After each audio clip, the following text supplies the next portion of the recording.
very exciting presentation today by our dear friend, beloved Mr. Coach Marvin Powell.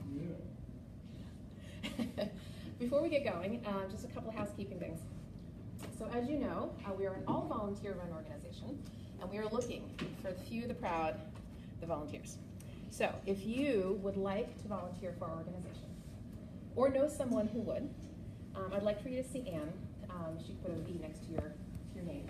Specifically, we are looking for volunteers in the following areas: administrative support, people who are have expertise in communications of any sort, marketing, social media, web design, any WordPress experts, love to have WordPress experts, fundraising. We have committees actually for fundraising. In fact, Dabney in the back here is the head of our fundraising committee. We have a communications committee. We also just stood up an education committee because our goal is to scale Boomerworks. Okay, so what you see right now is a beta test, right? It's a pilot program. As you know, we've been doing this for about 6 weeks, and we're sort of testing out the waters in terms of what topics are appropriate and how to kind of facilitate this. Ultimately, we'd like to do Boomerworks in a box, right? So that anybody, any facilitator anywhere in the country could stand this up for themselves.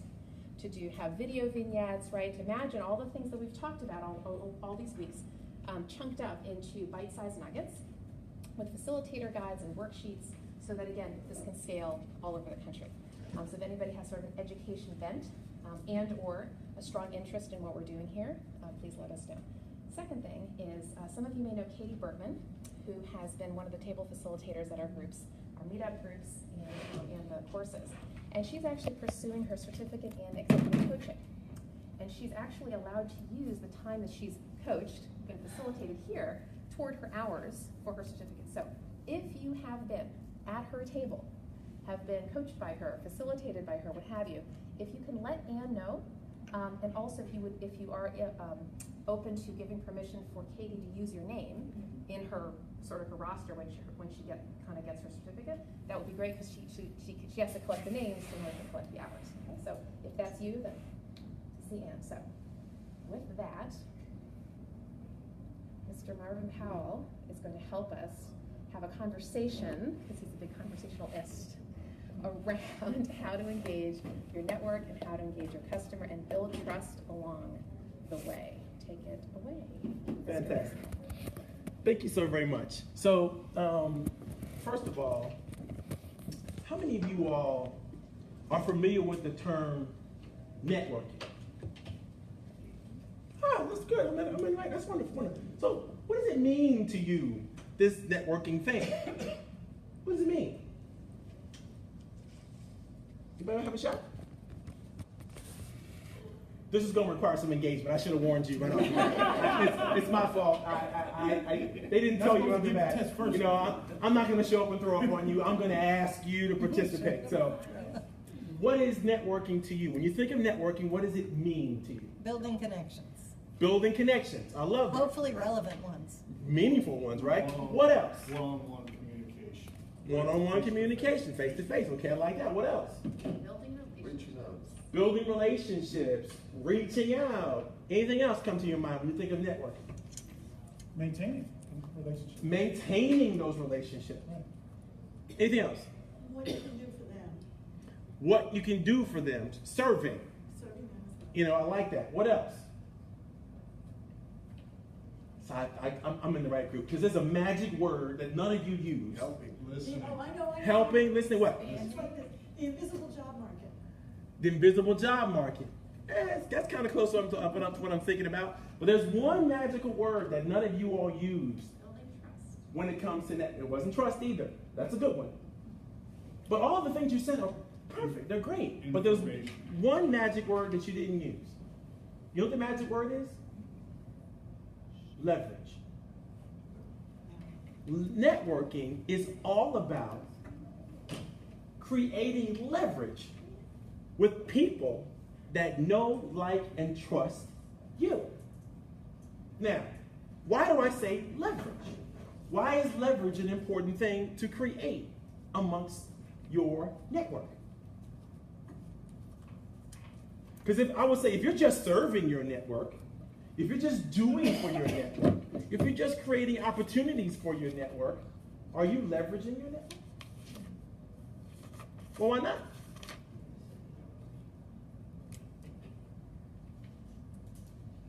And so I'm going to give you a couple of quick tips. And if you want to write these down, feel free to do so. It's not a problem. It's nothing, I'm not going to talk about anything that's sacred or impossible for you to take away and run away and do it.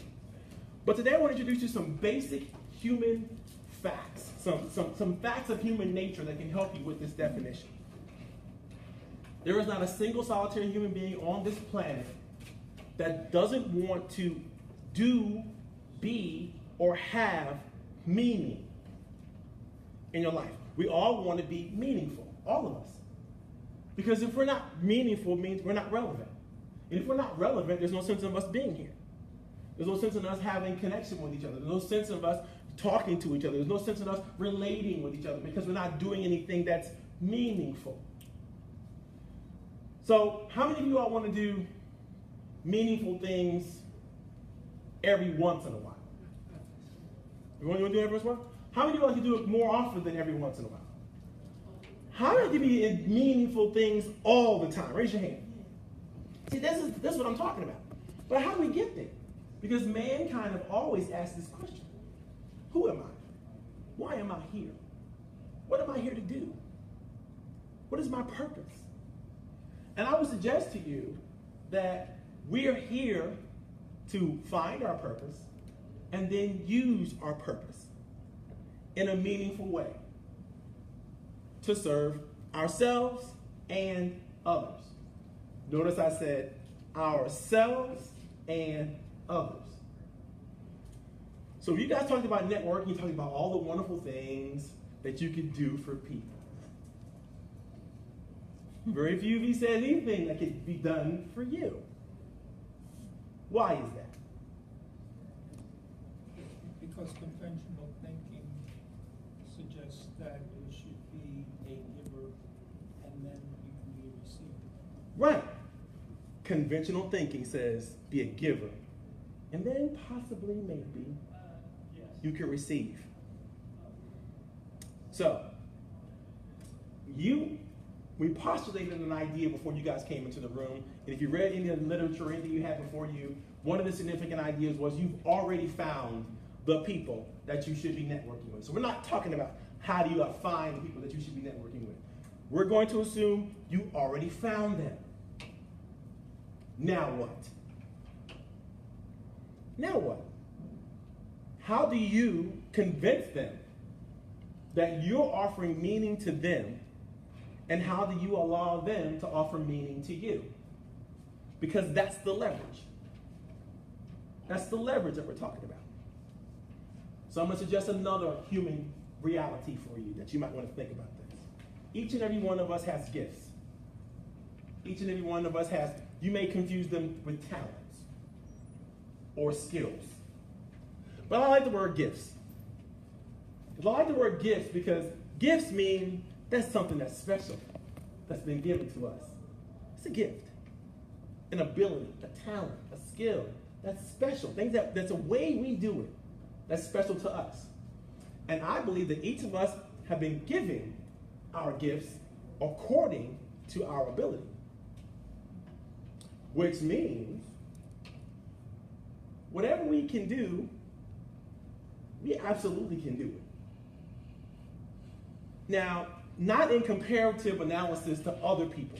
This is uniquely ours and uniquely ours to give and uniquely ours to use to create whatever we want to create. So you found people that you should be networking with, and you should be giving what you can to those people. But you also should be receiving what these people can give to you. So how do you do it? How do you start getting on the receiving end of this thing?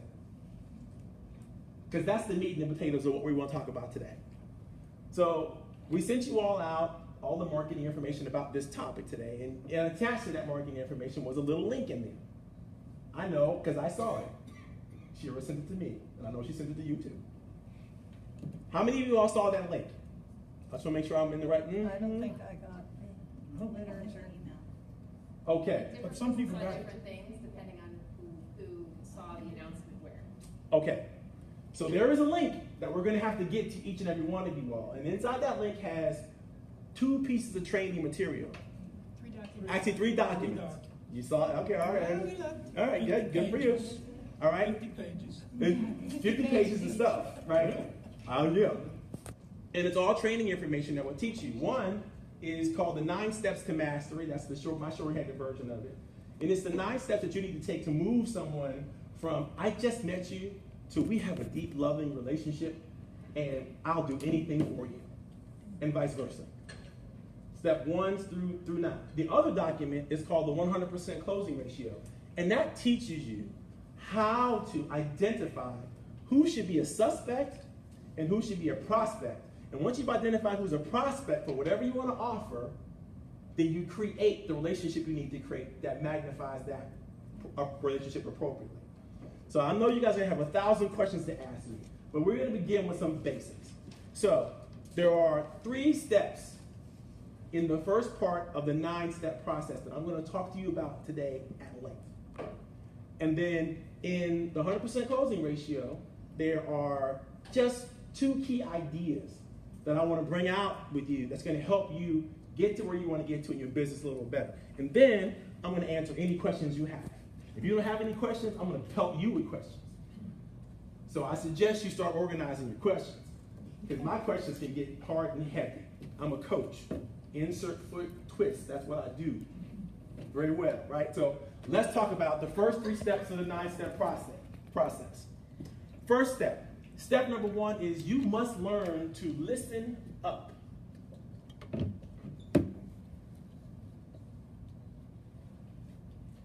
Step 2 is you must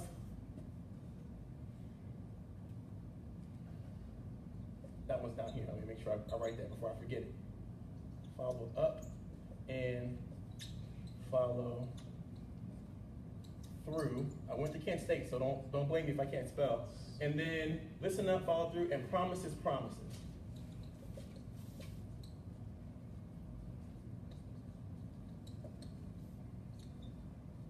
Okay, so listen up. What do you think that means? What do you think that's all about? Listen to your network. Okay. What do you mean? What do you think I mean by listening? Knowing what's being said. Find a need. Find the lead, knowing what's being said. Anything else? Collect data. Collecting data. Anything else? Provide feedback. Providing feedback. You're talking about up, that means a superior. When I'm saying up, I look at being a superior, somebody who is opinion on. Oh, you're getting close. There are people you have the emotional capacity to listen to, and people you don't. People you should be listening to, and people you shouldn't. Should you be spending your time listening to everyone? No. So first of all, listen up means you need to be selective about who you listen to. If you're listening to people who can't help you, what are you doing with your time? You're throwing it away. Because yes, you might be able to help them, but in your heart of hearts, you don't believe they can help you. So what good does it do to listen to them? So you got to be listening up. And what I mean by that is finding and identifying. If you already identified people that you should have in your network, that should be a part of your engagement process, that should be a part of the future that you're trying to build for yourself. These are people that you should be listening to. These are not the people that you were born into, or the people that you accidentally found along the way. These are people that you identified and said, I got to win this person. Oprah's on my top 10 list. Anybody else? Anybody else want to meet Oprah? Want to meet Oprah? Yeah. Of course. I got it. Oprah's gonna fall in love with me. That's what I have to have that happen. If I don't have that happen, I'm not winning. And if at some point in my life, she is going to be in my inner circle, and I know how to make it happen. But I'm going to suggest to you that when I say listen up, you should have a top 10 list of people that you've already selected. People that you've already selected that if you win their hearts and minds, they're going to be a part of your future success. You're going to be able to leverage something that they are, something that they have, something that they're willing to have, that you're just going to help you do whatever you do or be easier. If you learn how to do this, now, Here's the key to listening. Good listeners always do this.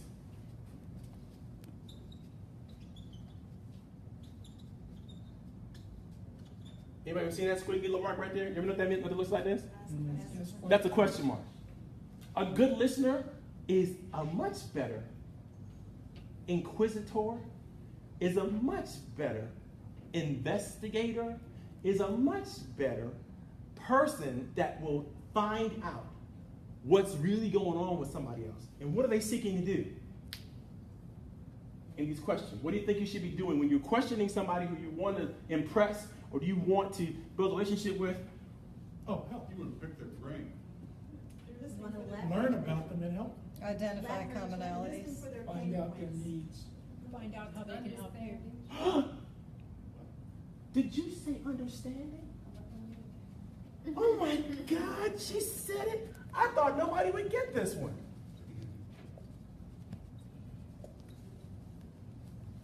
I said to you earlier that we all want to do meaningful stuff in our lives.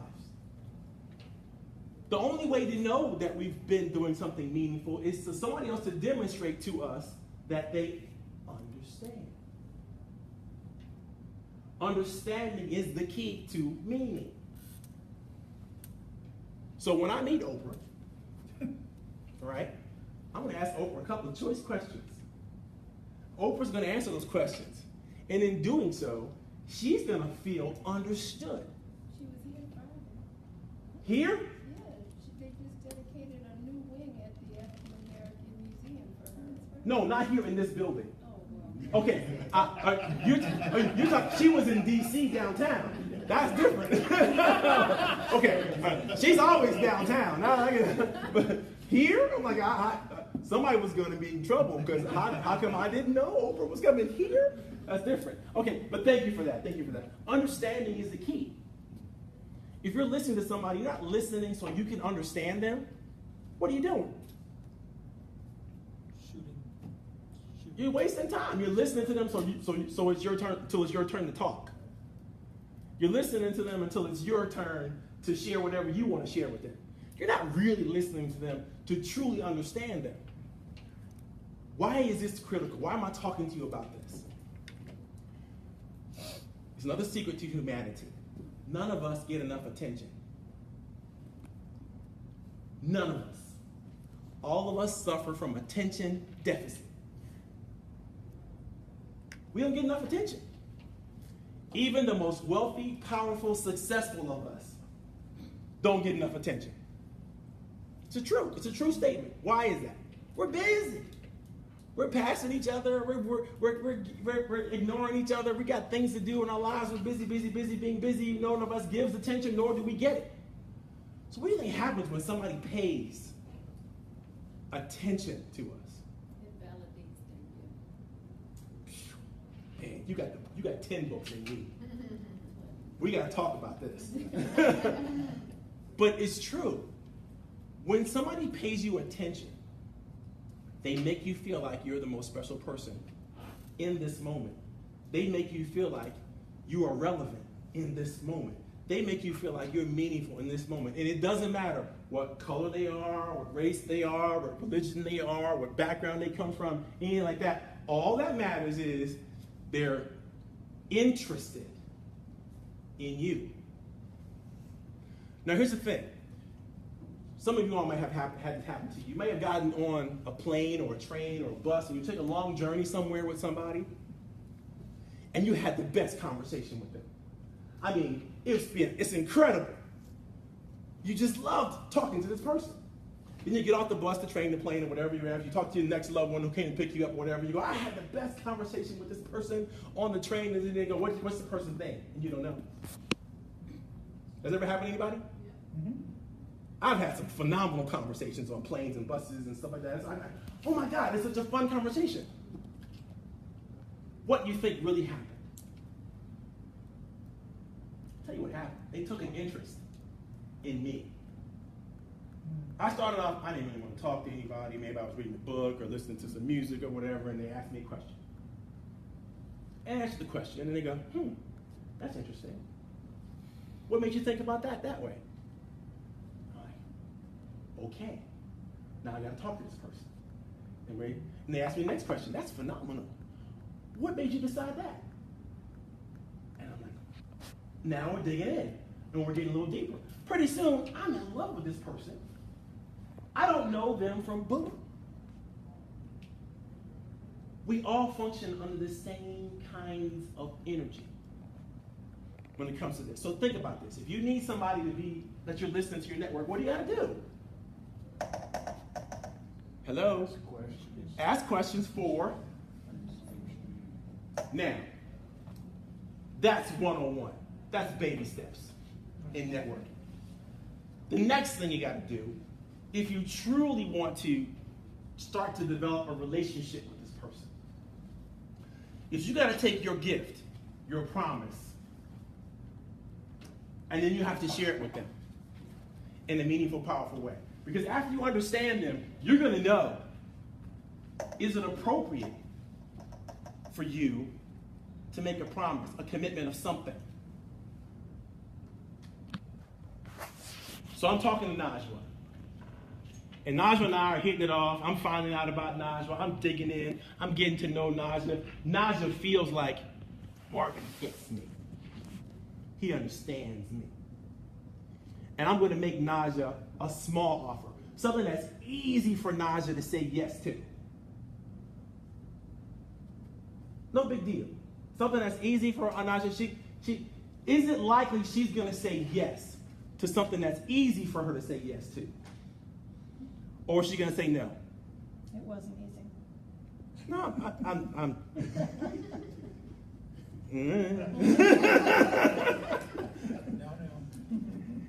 play nice. So think about it. Am I going to, obviously that wasn't as easy as I thought it was, but if I'm going to ask her for something that's easy for her to say yes to, is she most likely to say yes to that, or is she most likely to say no? Yes. Which one? Yes? Who says yes? Who says no? Who says no to stuff just because they like saying no? Some people like that. I get that. But the reality is, if you're open to people, you're open to yes. And let me tell you why. I know you're all open to yes, and here's why I know. If somebody has asked you for directions, and you know how to get them there, for sure, and it's not an encumbrance to you to explain it to them, you get excited, don't you? You get excited in a good way, don't you? Anybody not? Anybody doesn't like and enjoy helping someone with something that's easy for them to help them with? Anybody not do that? So go back to our original statement. What did I tell you? What do we all want to do? Help others. We all want to do meaningful stuff. And helping others and knowing that we're doing something meaningful is more credible than just helping people to do what we think they need. But if somebody asks me for directions and I know how to get them there, oh, I don't know. I'm so excited.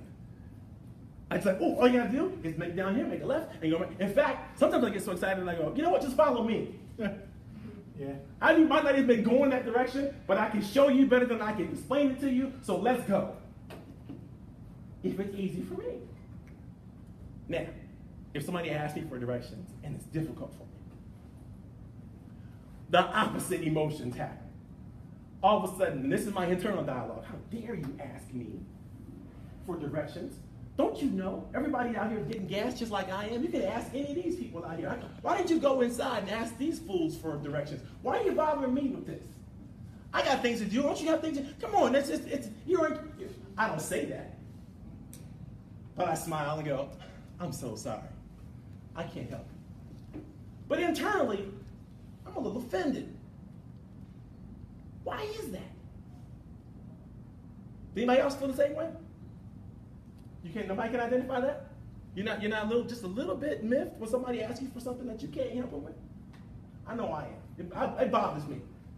Because I do want help. But I can't help you in this case. I don't know what made you think I could. I'm kind of like, do I look like the directions man all of a sudden? But that same person could ask me for directions or something that I knew, and all of a sudden I'd be excited. These are natural human reactions, right? So think about it. When you understand somebody, you can make promises to them that they're going to want. They're going to say yes to. And not until you understand them. But if you don't understand them, and this leads into the 100% closing ratio. Don't let me forget to come back to that. If you don't understand somebody, you try to make a promise to them, what's the risk? Irrelevancy. Right. And since none of us want to be irrelevant, what do? Even if we have gifts that we can share with people, what do? We keep them to ourselves. We don't share them. You know why? Because we're not sure anybody wants them. And the reason why we're not sure anybody wants them is we haven't taken the time to understand them. Am I tracking with everybody? Am I losing anybody here? So you have to do this. This is critically important. Because once you understand what your promise, what your gift is, and you understand somebody, and you promise, and you make the promise of your gift, whatever that promise is, when I say promises, I mean your promise is something that you can promise to somebody else. In fact, your promise to somebody is something that after you understand them, they're going to believe in it a lot better than if they don't feel understood by you. So you want to make sure that whatever you're doing with people, whenever you're communicating, you're seeking to understand. If you don't understand, you have some more questions to ask. Now, if you're not interested, should you fake it? Who says yes? It depends. It depends. Why? Does it depend? Situational. Everything. Situational? When is it okay to fake it with somebody that you're trying to build trust with? Well, you can still be polite, and they may end up introducing you to someone else. It seems cruel to just dismiss people. Right. Here's the question now. Here's the question. When is it okay to fake it with someone that you've identified as somebody you should be listening to and should be talking to, should be working with? When is it okay to fake that? When is it okay to phone it in? When is it okay to just check out and almost kind of sort of, but not really be there with them? Is there, do you think there's a moment that's appropriate? See, you're making me want to say no, but there's got to be. Yeah. You might want to check the paradigm there. You know, because in reality, what happens when people feel like you're faking it with them? When they figure it out? Lack of authenticity. Do they go back and say to you, I don't understand. They don't trust you. You lied to me, but I forgive you. You faked me out, but it's okay, because the ends justify the means. You come across as phony. Right. Is that what you want? You don't look that. Your You're credibility talking about when suffers. they're not who they claimed that they were? No, I'm saying if you've identified somebody that you want in your network and you've had this conversation with them and you understand them, and then you know what they want, you know what they're all about, but then you decide that your promise, you're going to fake it. You're not really going to be the person that they think, based on what you now believe in, they now believe in you. You're going to fake it. You're going to dial it in. You're going to pretend. Because they've already told you the keys to their heart. Somebody who had that conversation with me, they already know my daughter, they know my wife, they know people I love, they know everything about me. I've been vulnerable. I've opened myself up to them. They can fake it and say, you know what? I want to help you, Marvin. I'm going to introduce you to some people who are right in your wheelhouse. And I might believe it because they've listened to me. And they may be trying to fake me out. So I'm suggesting to you, promises are only good when they're really authentic, when it's really good. It's only good if it's really good. I never said that before. That's on tape, right? Good. It's only good if it's really good. You got to think about that. When we're trying to build a professional relationship with somebody, I don't care if it's another partner or a JV, a joint venture partner, or an attorney you want to work with, or some kind of CPA or something you want to hire somebody. If you're faking it, you're setting yourself up for future disaster when they figure it out. How much more time do I have? You have to set there. Awesome sauce. So promises are very, very important things. You want to make sure that you make and you keep promises. So, John and I are talking. We're hitting it off. John is convinced that Marvin understands him. Marvin gets him. The coach is in his corner. He's out there. And I come to John with some left field offer that has nothing to do with my understanding of John, what John has revealed to me, what John has talked to me about. How does John feel? How do you feel, John? You lost me. If I lost you, right, because I faked you out, and you see it, right? Because when the offer comes, it's not authentic. So you got to make sure back here, while you're asking questions, you figured out if whatever you have that you want to offer, promise that you have that you want to share with John is something that John's going to want. Or maybe you know somebody who has some promise that John is going to want. Let me write this down now before I forget to say it.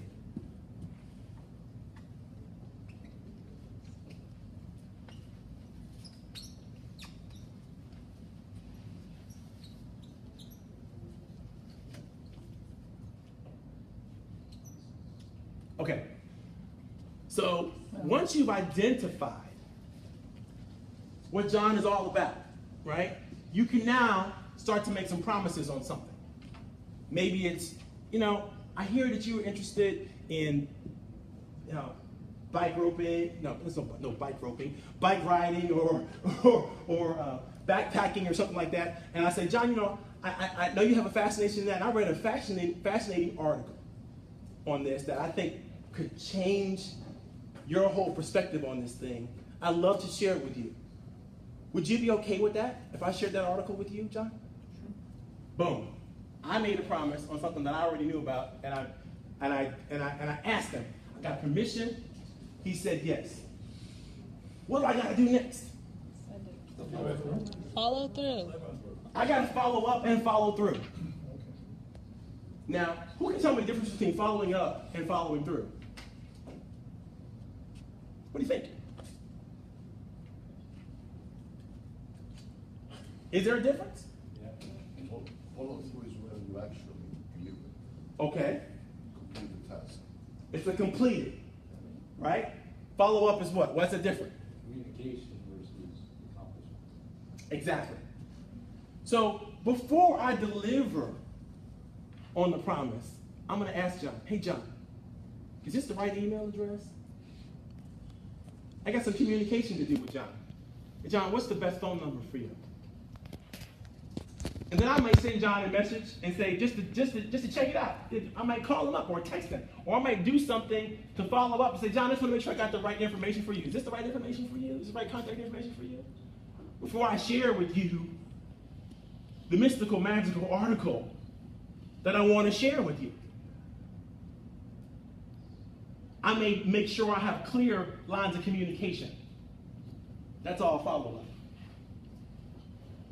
Does that make sense? Everybody with me? So then I got the next step. So I followed up. Now what do I have to do? I got to follow all the way through. Now, what does follow through look like? Do what you say. Do what you say. When you say you're going to do it. When you say you're going to do it. What else? Is there a how? Is there a methodology to this that either works well or doesn't work well?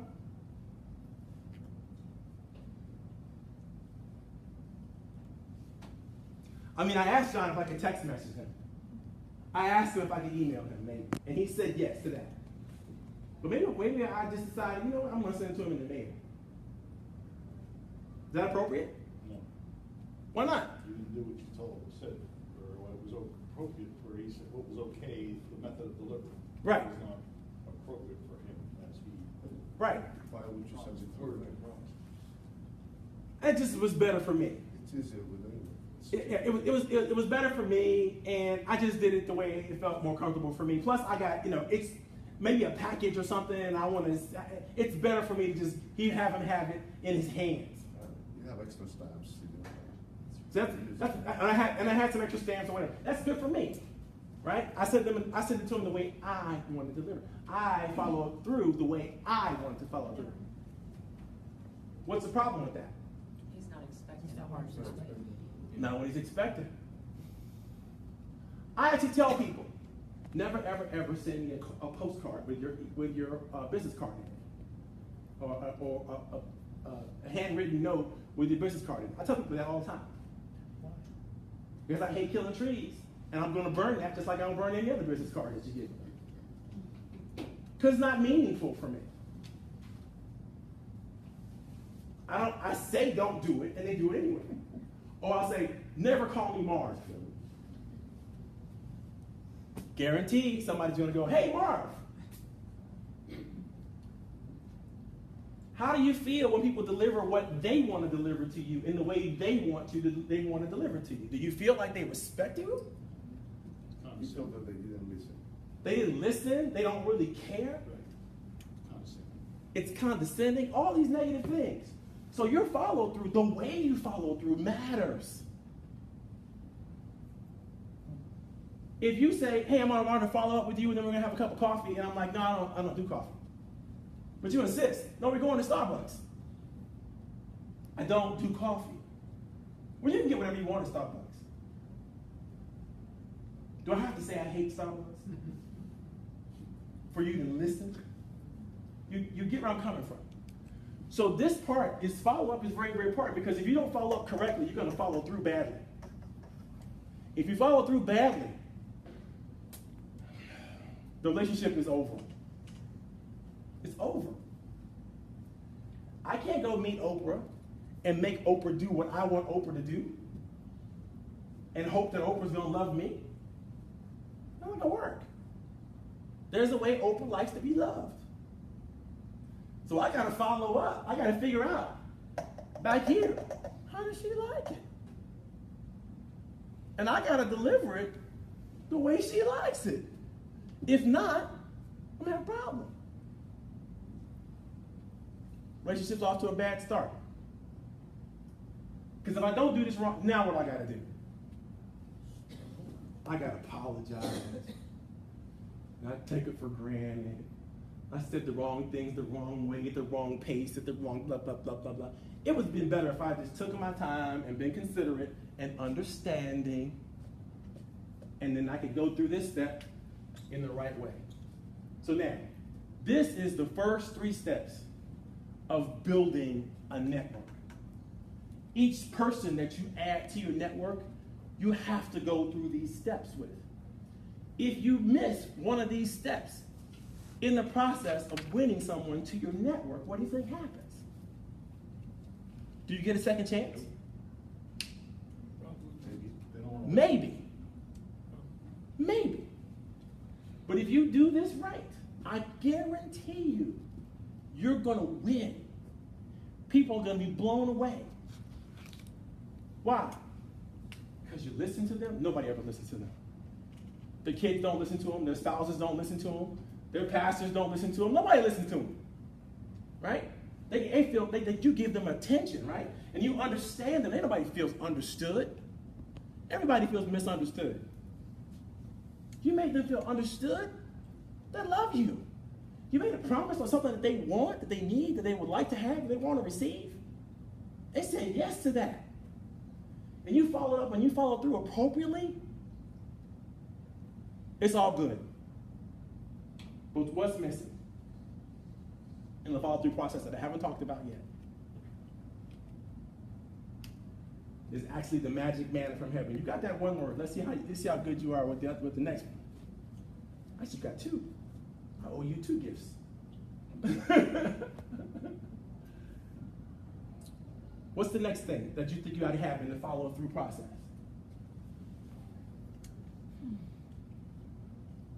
Confirmation. Ooh, we're getting there. Get back to him and say, and begin again. You're getting there too.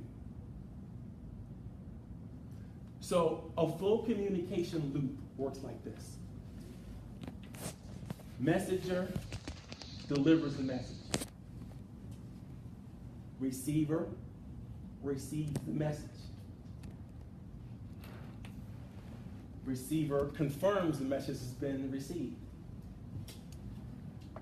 Receiver delivers message to the messenger that they understand the message. Messenger now knows the message has been appropriately delivered. There's the 4 parts to the communication loop. And the key to understanding the communication loop is a magic word called feedback. Feedback. If you don't get the feedback on the follow through, we're done. What we had. It's over. It was wonderful to hang out with you. See you next time. No feedback. Feedback should include, man, I got a whole bunch of words in here. Engagement. The next engagement opportunities. What next? What are we going to do next? What's happening next? Did you enjoy this? What did you like about it? You got to be going back into question mode. What did you like about that article I sent you, John? How did you feel about that special gift that I talked to you about that I gave you? Did that work for you? Why did it work for you? You have to be good at receiving feedback if you're going to be a great networker. You have to ask for it, you have to want it, you have to need it.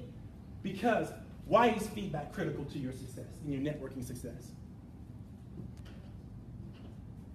It tells you where to grow. Some engage you have. Right? It lets you know if you're doing it right or if you're doing it wrong.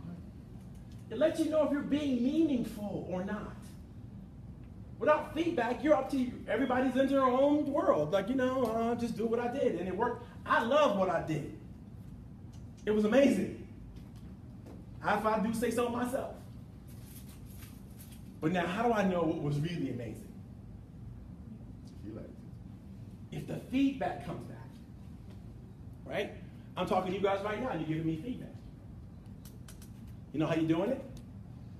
Every time I say something that you write down, I know that hit home. You want to remember that. Every time you look at me, you give me that amen. Way to go, Marv. I know, I'm getting the feedback. I'm on the right track. Every time, because there's no such thing as one-way communication. Communication involves a word. I love this word. There's commune in the word communication. You know what that means? It means to be with. So if you're communicating with somebody, you're engaged with them, you're with them. So if you're trying to communicate, trying to build somebody into a network, do you go on their social media page and like their stuff? Or do you comment and ask a question that's engaging? What do you think? Remember, I said, if you want to be interesting, you must first be interested.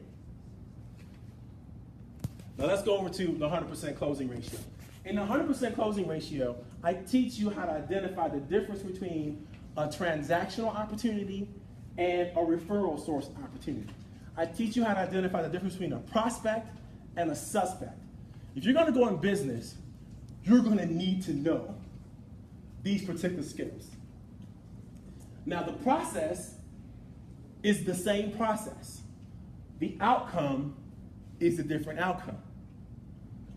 If you want to do a major transaction with someone, you still need to get to understand them. You still need to know what's going on with them.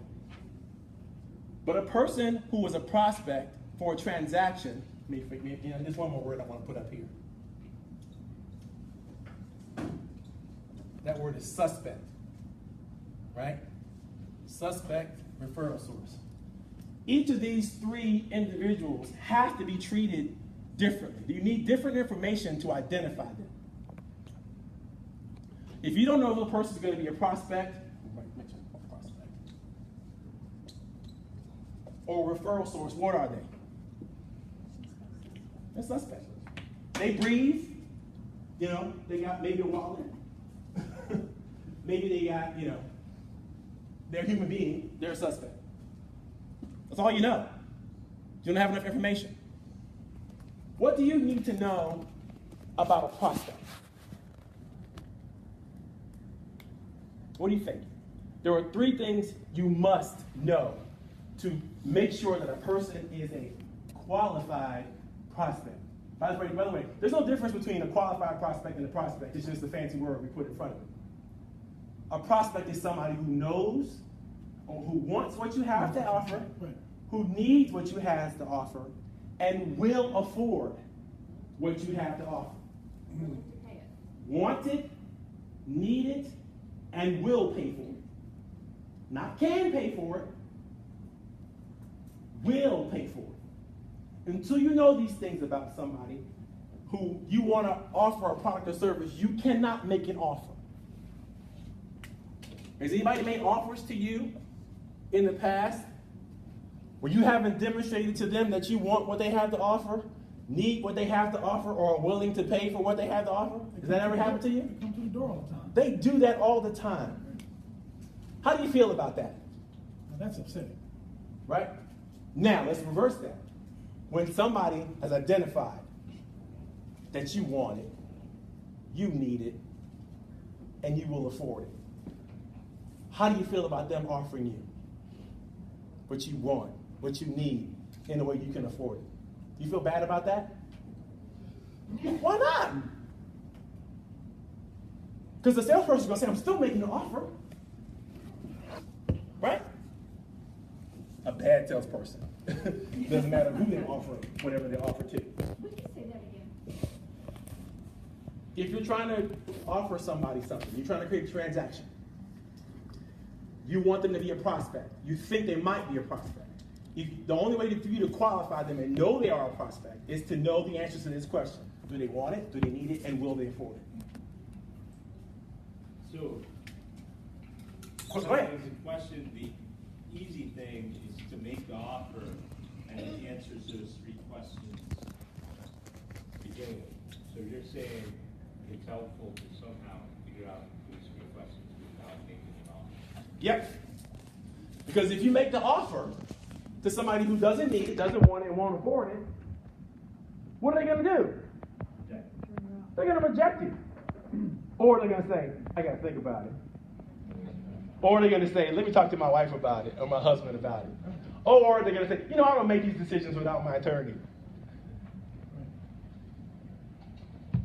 Which we all know is a nice way to say, no, not with you, not now, not ever, go away. Right? So understand that if you don't get this right, if you don't do this process, and I'm talking about especially for a major transaction, somebody that is a high-level person for you, if you don't get this right, you don't get here where you know what they need, what they want, and what they can afford. And when you make your offer, you're running the risk that a person that you don't want to reject you is going to reject you. Now, you can cancel all this when this person doesn't really matter, because it's just a transaction. You don't care. Wash it day. Offer away. Get rejected as much as you can. But I would suggest to you that's a bad idea if it's an important prospect for you, or an important suspect, I should say, that you've identified. Any questions about any of that? Okay, so let's move on. But now, let's suppose a person doesn't want it, doesn't need it, can't afford it. Could they be a potential referral source? Possibly.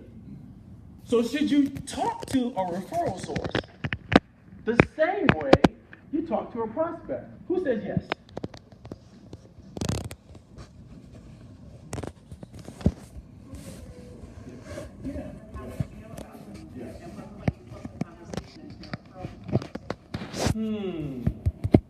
So you're saying go for the prospect first.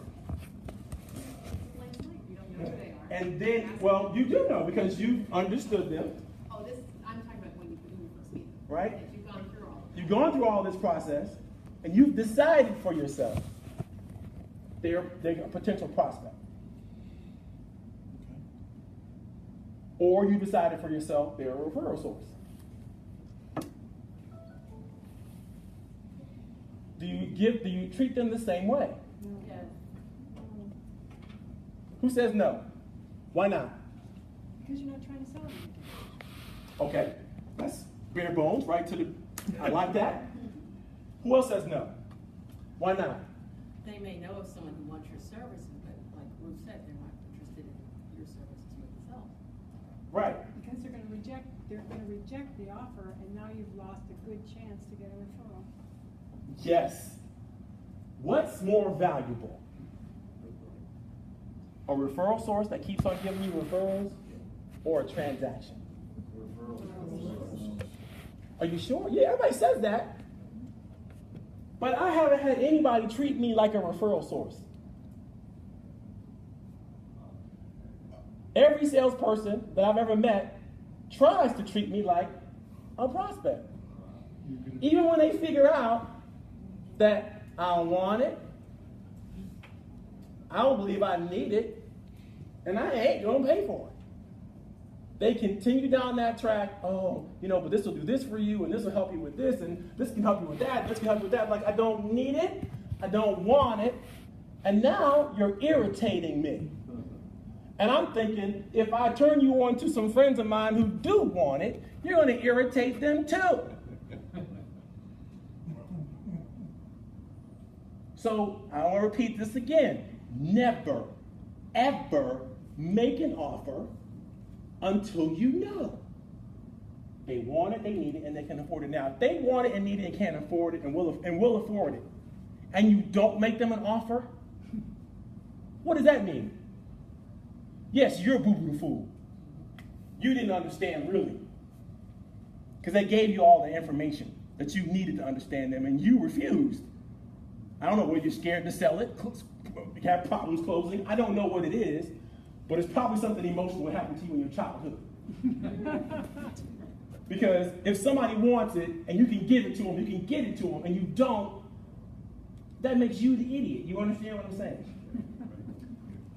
And you're going to lose that opportunity because you weren't forthright or intelligent or ready to close, or you didn't have the documents with you. Whatever it is, you weren't professional enough to fix it.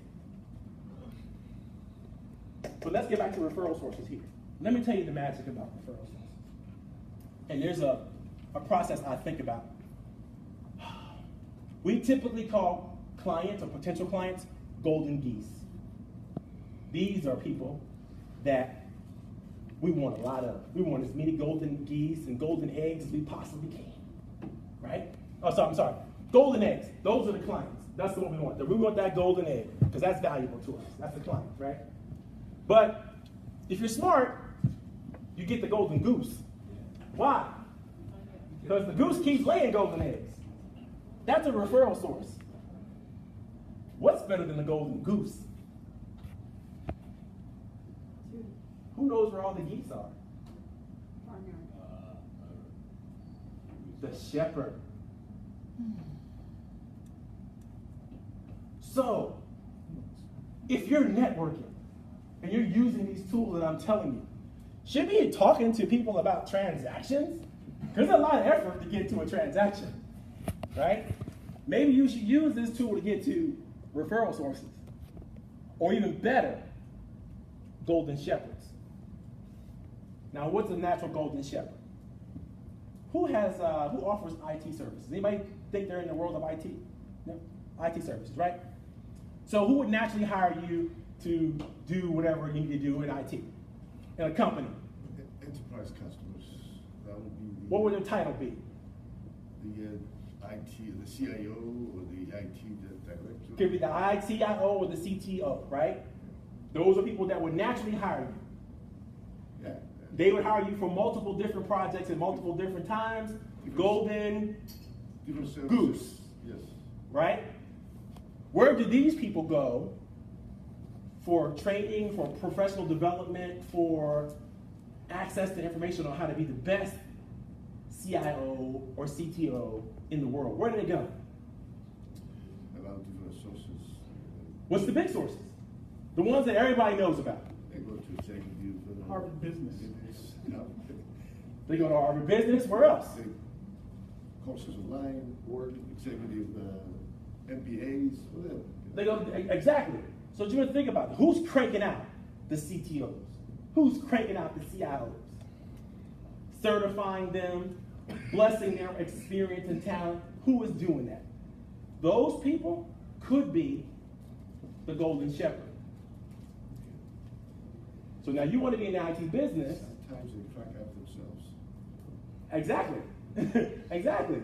So if you're in the IT business, wouldn't it be good for you to have like 5 or 6 golden shepherds in your network?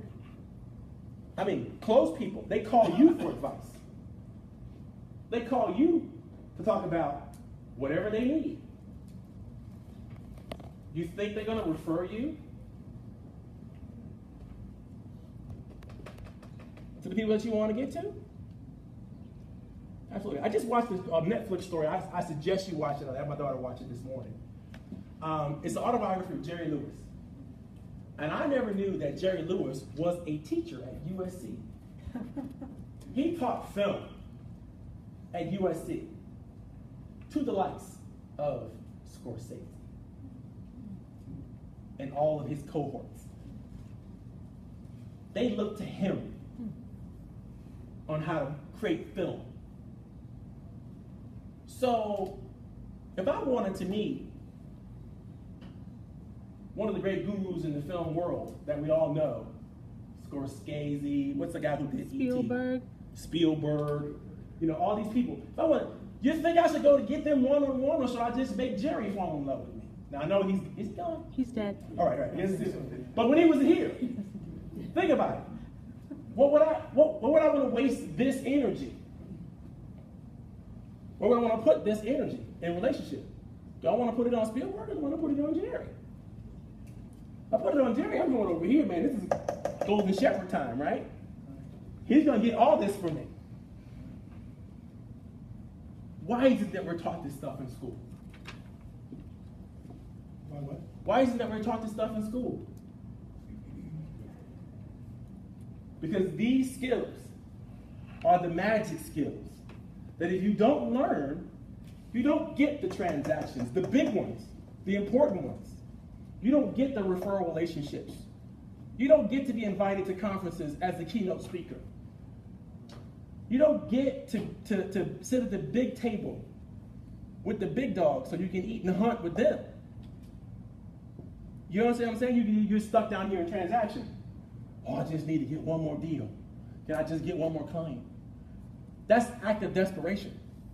Who wants to be in a relationship with people who are desperate? Anybody? So I promise you this. Now, even if you are going to start your own company, or if you want to get a job working with another company, I need you to embrace these thoughts. Because if you're applying for a job with the 1,000 other desperate souls applying for a job, you're coming in at the basis transaction into the relationship. It's a transactional relationship.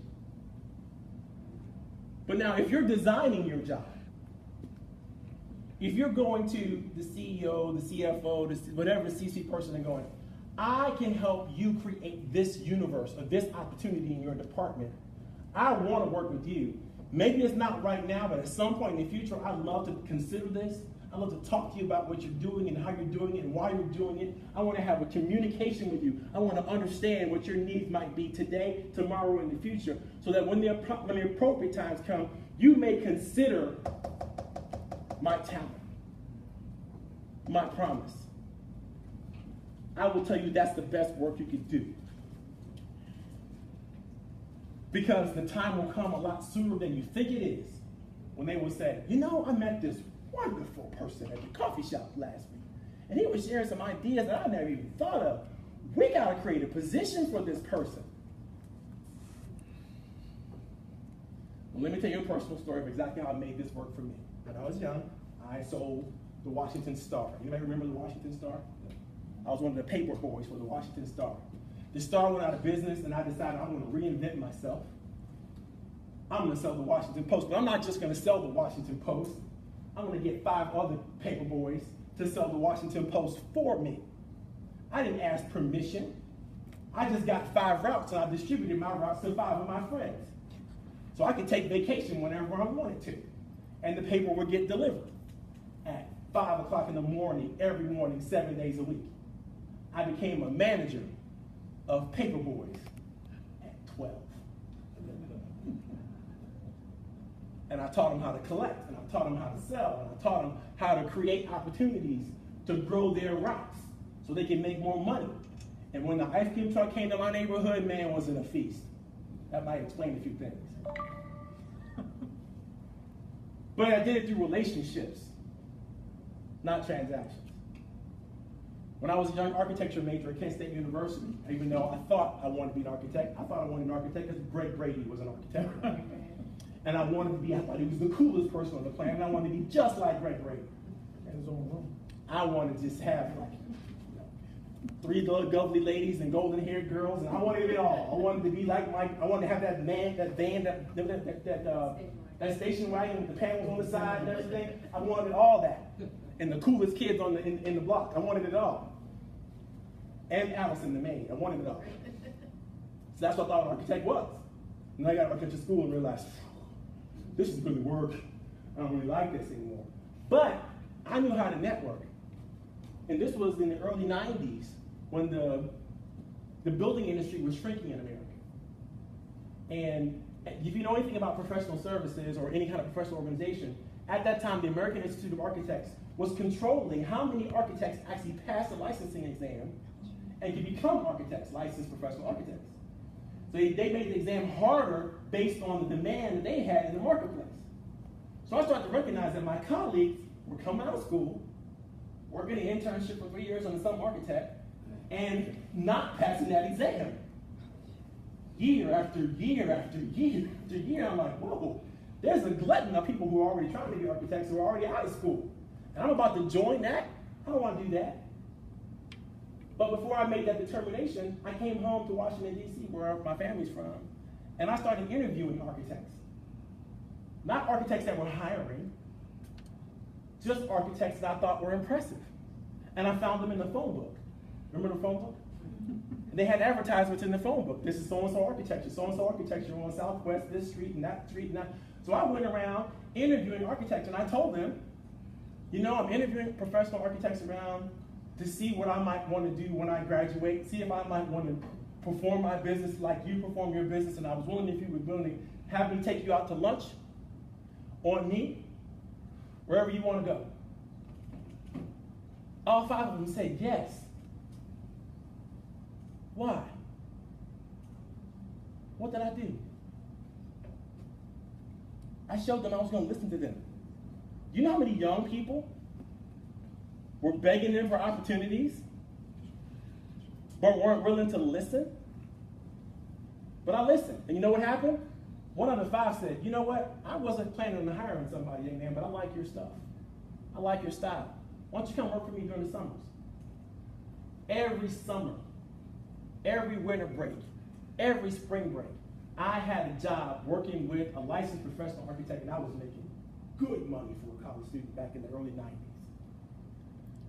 I say this to say all my colleagues in school were working at McDonald's. They went back home to work at Lowe's or whatever they were doing. It wasn't in the field or in the industry, and they certainly weren't getting paid internships because they applied for something. When I make something happen, you get where I'm coming from. So you're entrepreneurs.